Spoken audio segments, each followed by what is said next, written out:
Genèse chapitre 43. La famine s'appesantissait sur le pays.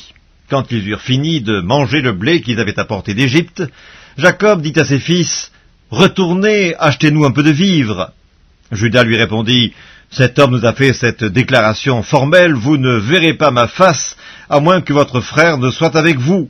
Si donc tu veux envoyer notre frère avec nous, nous descendrons et nous t'achèterons des vivres, mais si tu ne veux pas l'envoyer, nous ne descendrons point, car cet homme nous a dit, vous ne verrez pas ma face, à moins que votre frère ne soit avec vous. » Israël dit alors, « Pourquoi avez-vous mal agi à mon égard en disant à cet homme que vous aviez encore un frère ?»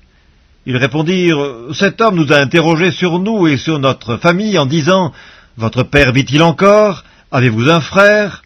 Et nous avons répondu à ces questions. Pouvions-nous savoir qu'il dirait, « Faites descendre votre frère » Juda dit à Israël, son père, « Laisse venir l'enfant avec moi, afin que nous nous levions et que nous partions, et nous vivrons et nous ne mourrons pas, nous, toi et nos enfants. » Je réponds de lui, « Tu le redemanderas de ma main.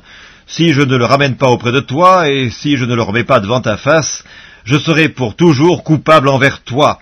Car si nous n'eussions pas tardé, nous serions maintenant 2 fois de retour. » Israël, leur père, leur dit, « Puisqu'il le faut, faites ceci. Prenez dans vos sacs des meilleures productions du pays pour en porter un présent à cet homme, un peu de baume et un peu de miel, des aromates, de la myrrhe, des pistaches et des amandes. Prenez avec vous de l'argent au double et remportez l'argent qu'on avait mis à l'entrée de vos sacs.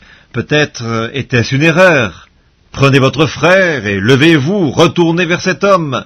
Que le Dieu Tout-Puissant vous fasse trouver grâce devant cet homme, et qu'il laisse revenir avec vous votre autre frère et Benjamin. Et moi, si je dois être privé de mes enfants, que j'en sois privé. » Ils prirent alors le présent, ils prirent avec eux de l'argent au double, ainsi que Benjamin. Ils se levèrent, descendirent en Égypte, et se présentèrent devant Joseph. Dès que Joseph vit avec Benjamin, il dit à son intendant, « Fais entrer ces gens dans la maison, tue et apprête, car ces gens mangeront avec moi à midi. » Cet homme fit ce que Joseph avait ordonné, et il conduisit ces gens dans la maison de Joseph. Ils eurent peur lorsqu'ils furent conduits à la maison de Joseph, et ils dirent, « C'est à cause de l'argent remis l'autre jour dans nos sacs qu'on nous emmène, c'est pour se jeter sur nous, se précipiter sur nous. C'est pour nous prendre comme esclaves et s'emparer de nos ânes. » Ils s'approchèrent de l'intendant de la maison de Joseph et lui adressèrent la parole à l'entrée de la maison. Ils dirent, « Pardon, mon Seigneur, nous sommes déjà descendus une fois pour acheter des vivres, puis quand nous arrivâmes au lieu où nous devions passer la nuit, nous avons ouvert nos sacs et voici l'argent de chacun était à l'entrée de son sac. Notre argent selon son poids, nous le rapportons avec nous. Nous avons aussi apporté d'autres argent pour acheter des vivres. Nous ne savons pas qui avait mis notre argent dans nos sacs. » L'intendant répondit, « Que la paix soit avec vous, ne craignez rien.